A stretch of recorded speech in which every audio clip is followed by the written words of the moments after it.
Our city's main source of energy is solar. But solar is not an incredibly strong form of energy, nor is it reliable. So as a backup power reserve, we have one smaller nuclear power plant. We chose nuclear for our backup energy, mainly because of its minimal effects on air quality. Nuclear energy is generated from splitting uranium atoms. This process, known as fission, releases steam in place of harmful chemicals released by all other fossil fuels. On the right side of the room, there's a large tank for excess water storage. On the left, pipes create a constant loop connected to the steam generator, and in the middle is the reactor core. To avoid thermal water pollution, all excess cooling water from the nuclear plant is pumped directly into the water processing facility that is located nearby, and none reaches rivers or lakes where it can harm ecosystems. Our water treatment plan starts with sewage flowing into a large facility. For our primary wastewater treatment, all solid non-organic matter is removed by sewage passing through bar screens on the way into the facility. After the sewage enters, this chamber emulates primary sedimentation, utilizing gravity to pull out all remaining sludge and grit that pass through the bars. Once processed, wastewater passes through these pipes and into the next chamber for aeration and biological reduction.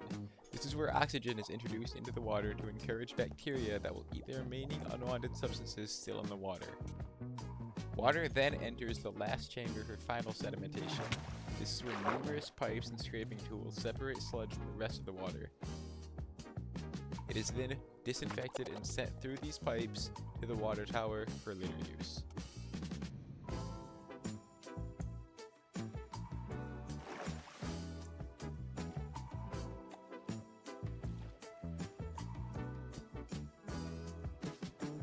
Our city has a public beach where families can hang out and spend time together while playing in the sand and going swimming. At the end of every week, a group of volunteers comes and picks up all the trash left behind at the beach. We also have a protected wetlands area where people are not allowed to hunt, fish, or harm any animals or plants, and if you do, there will be repercussions. Wetlands act as natural filters, removing pollutants and excess nutrients from the water. They help maintain water quality by trapping sediments and absorbing harmful substances.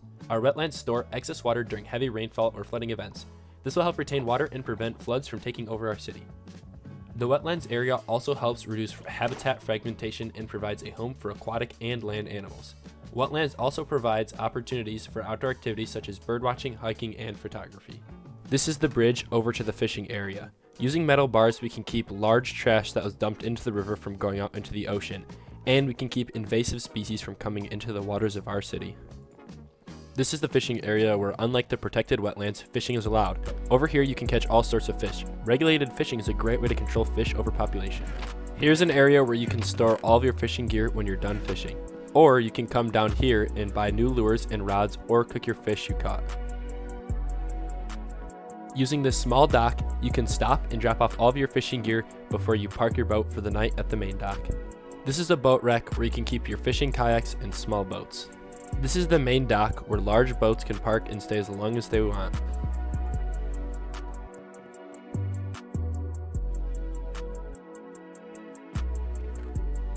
And the last thing over here is the market, where you can sell fish and buy your fishing license, which is required for fishing.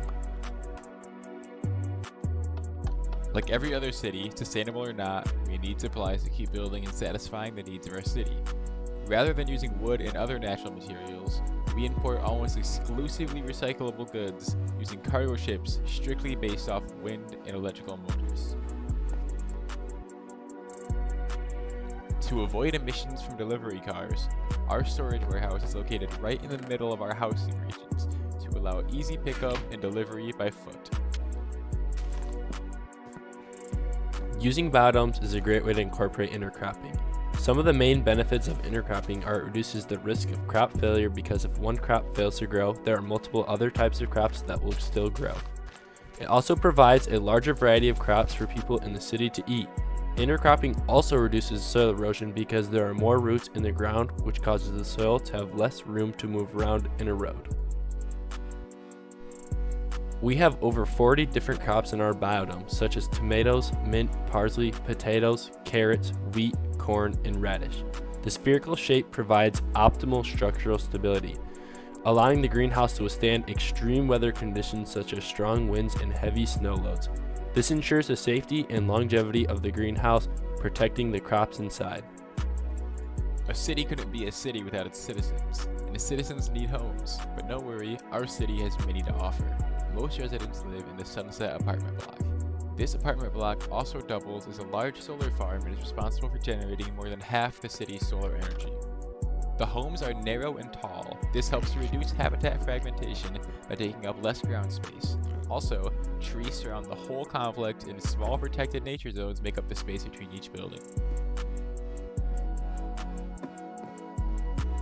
The inside of each building contains 4 apartments. This makes each building fully capable of housing over 16 people. The top floor contains a slightly larger suite for those who can afford it. There are also housing options located directly in the city. These buildings tend to be larger and slightly nicer and can each house at least 20 people.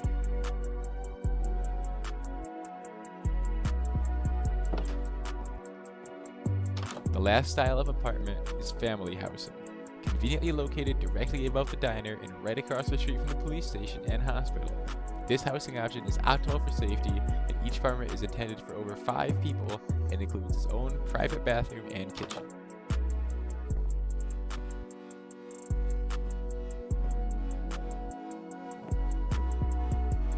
To further avoid habitat fragmentation in the inner city, every building is lush with vines, leaves, grass, and even some with water. This provides habitats for small animals and birds that would have been destroyed by the building's construction. Some buildings incorporate solar panels alongside the vegetation to maximize sustainability and environmental friendliness.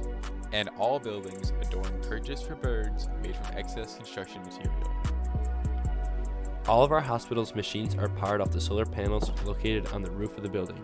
The hospital also has a pond that is home to the native frog species. It also gives patients a place to relax and enjoy the beautiful scenery. There's also a garden on top of the roof. The garden is another place patients can go to relax. Our mailroom is located in the center of our city. The reason for this is so everyone can easily walk or bike to the mailroom. Because everyone is within walking distance, we don't need to have a mail truck, therefore reducing emissions. We also don't have a mailman who comes and delivers your mail. You have to come pick up your mail every morning because exercise is important.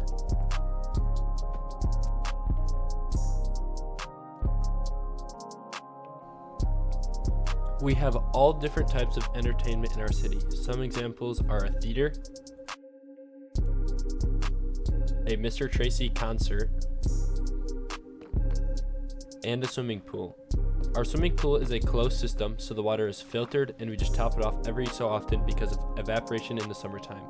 Our treatment system is also very environmentally friendly, being completely powered by the solar panels on the roofs of our buildings. Outside of our theater is a large shopping plaza. Besides the grocery store, these shops are all small and locally owned. Small, local shops are beneficial to the environment in multiple ways. Firstly, each building is not large, therefore there is not a lot of habitat destruction. Secondly, because they are small and locally owned, these shops do not contribute to environmental degradation in the way large factories do. Homemade goods are not mass-produced, and therefore they do not require factories and do not release emissions into the air, and they do not take up a lot of space. For local food, citizens can always enjoy fresh treats from our bakery, ran by local farmers and restocked almost every day.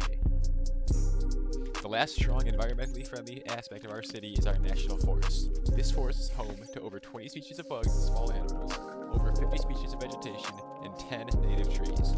This park is mandated by law and surrounded by permeable brick roads to allow water absorption and reduce runoff into the park.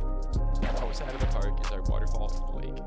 This serves as a large aquatic habitat for tons of vegetation and our native giant frogs. Much like the National Forest, this area is fully protected by law to maintain the environment.